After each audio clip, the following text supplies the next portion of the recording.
I literally feel like it's been a year since I filmed. Has it been a year? Probably. But like I always say, I'm back, and this time it's not going to be a letter video. I guess I want to change up what I'm doing and throw in letters here and there, but also have other types of things that I'm interested in and that I have a passion for, and things that I want to express. Like, I have a passion for fashion.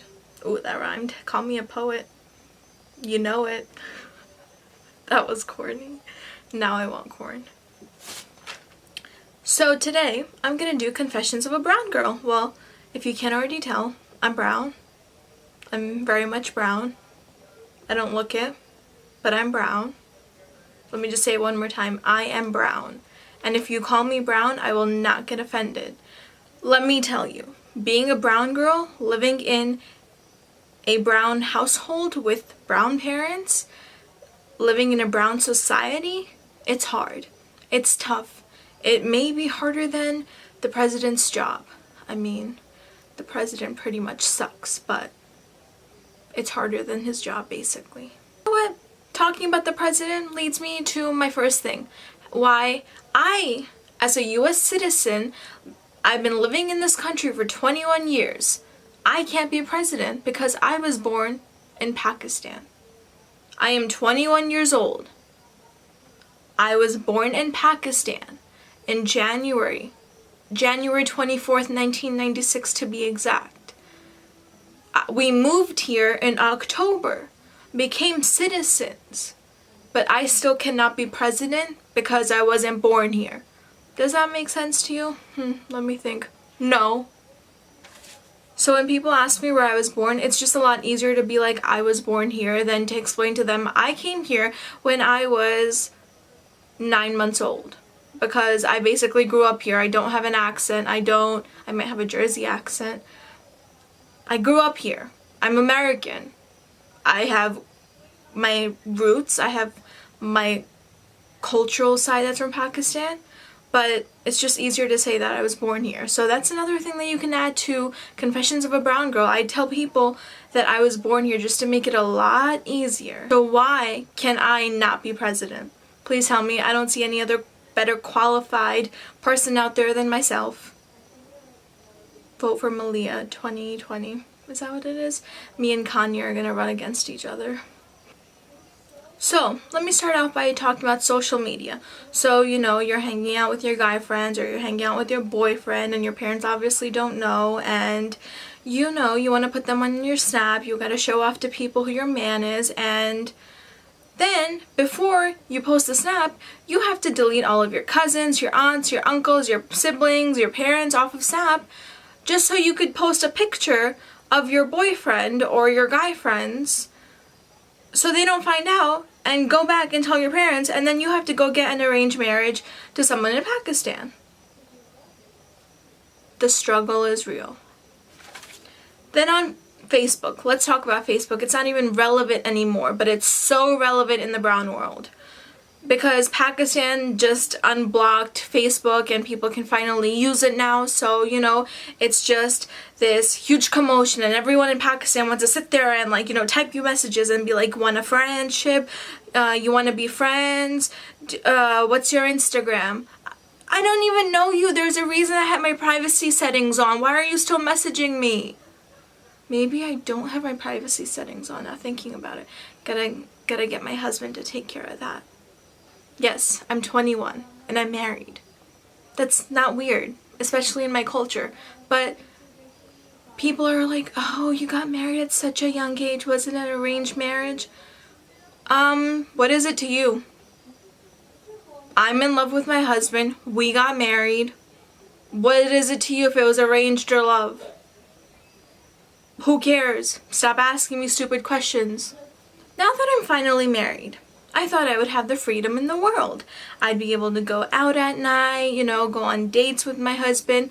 Since we still live with my parents because of, you know, our own issues, I can't even do any of that. I feel like I'm more on house arrest now than I was before, because he wants to please my parents. He wants to stay around with them. He wants to have dinner with them every night and not go out.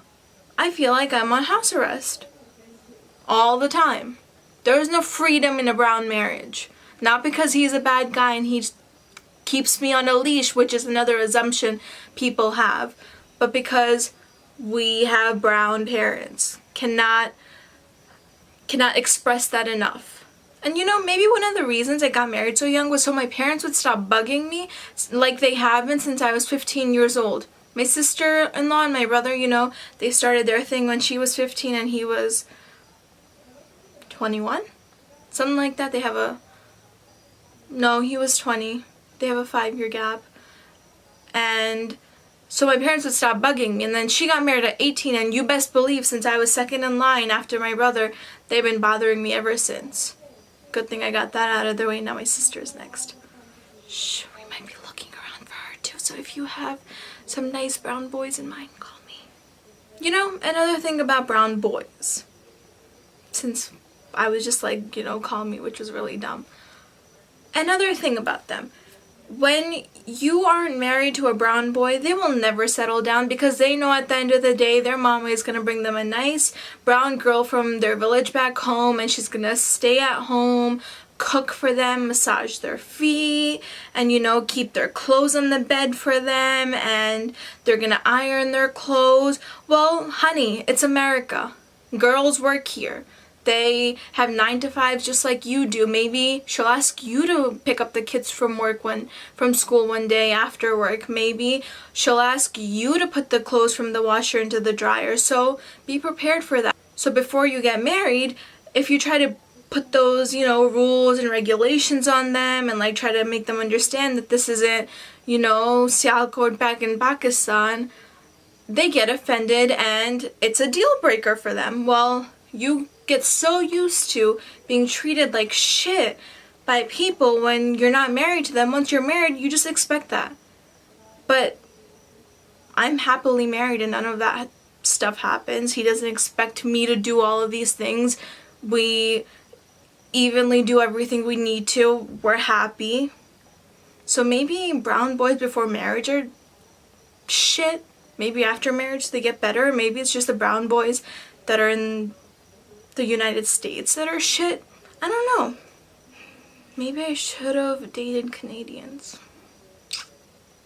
If you know some from my sister, call me. Okay, let's leave all this boy topic.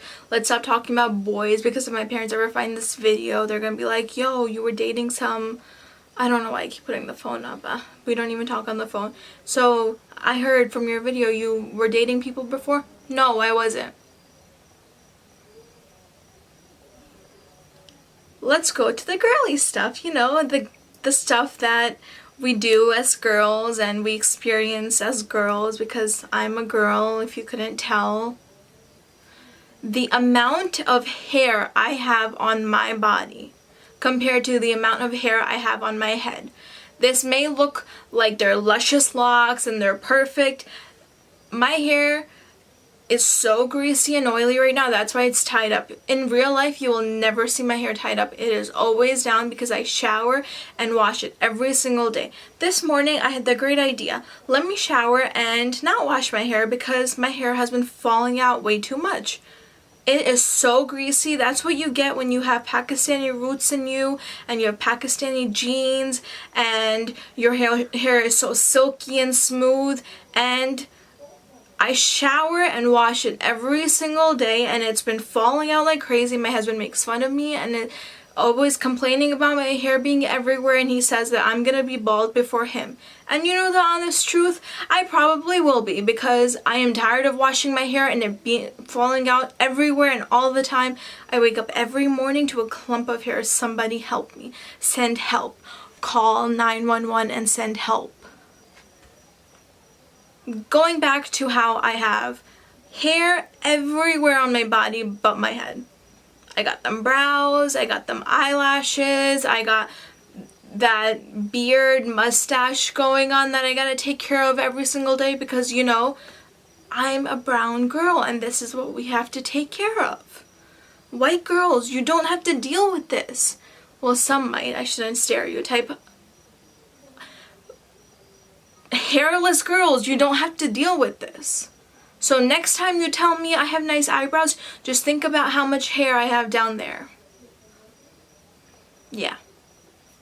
Okay, let's go back to eyelashes. I like going back to things a lot.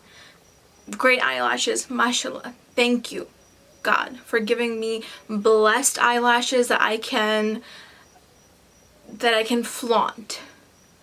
But when you try to take a picture, they're non-existent. I don't know why.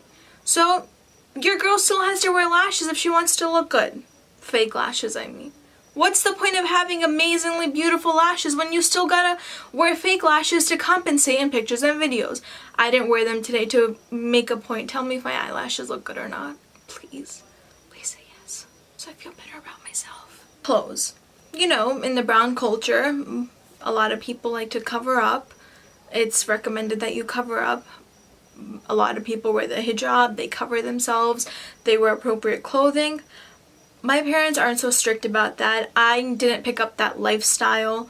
Maybe in the future I hope to do that. I hope to have that much confidence in myself and that much faith in myself and that much love for God and my religion to transfer over to something like that. Right now in my life, I'm not ready for it. I guess you can say that. So I like to be as covered as possible. But you know, it's hard because you go into a store, you see a tank top, oh cute, I can put, you know, a cardigan over it. Then you gotta find a cardigan. Then the cardigan's not long enough to cover your butt, so you gotta buy pants that aren't see-through so your butt doesn't show. And then you gotta match the cardigan with the pants, with the tank top, and make it all look cohesive, while someone that wears whatever they want can literally get a t-shirt dress and they're out.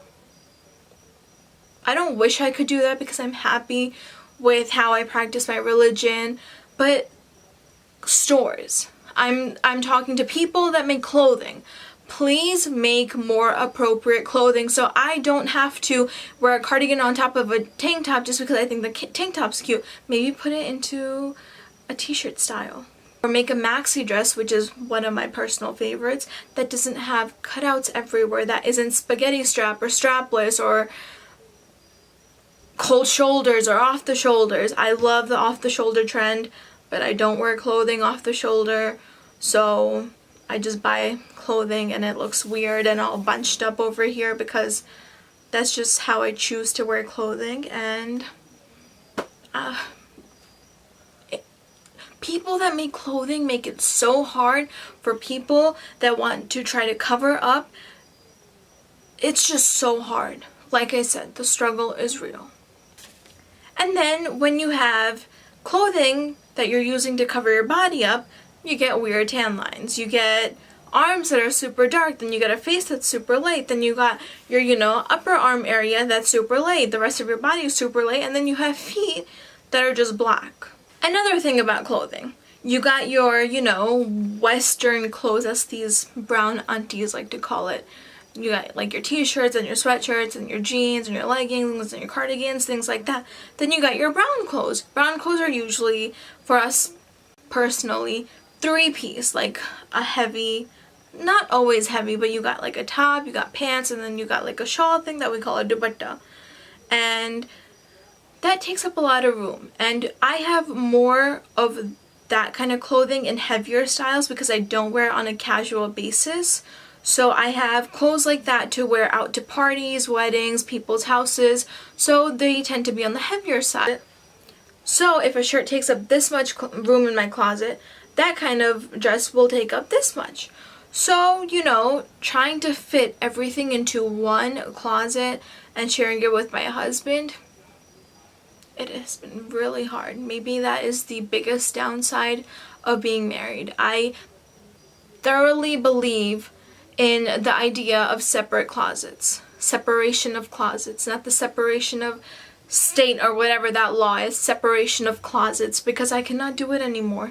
Do you want to see what I'm talking about? Let me show you a sneak peek.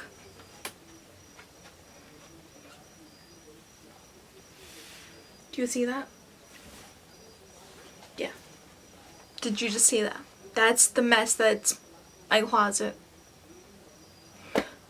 Well, that's about it. That's all I'm gonna complain about today. If you want a part 2, let me know, because I'd be more than happy to talk shit about brown people and myself and everyone else, because I like to talk shit and I am shit and I belong in the garbage can. So bye!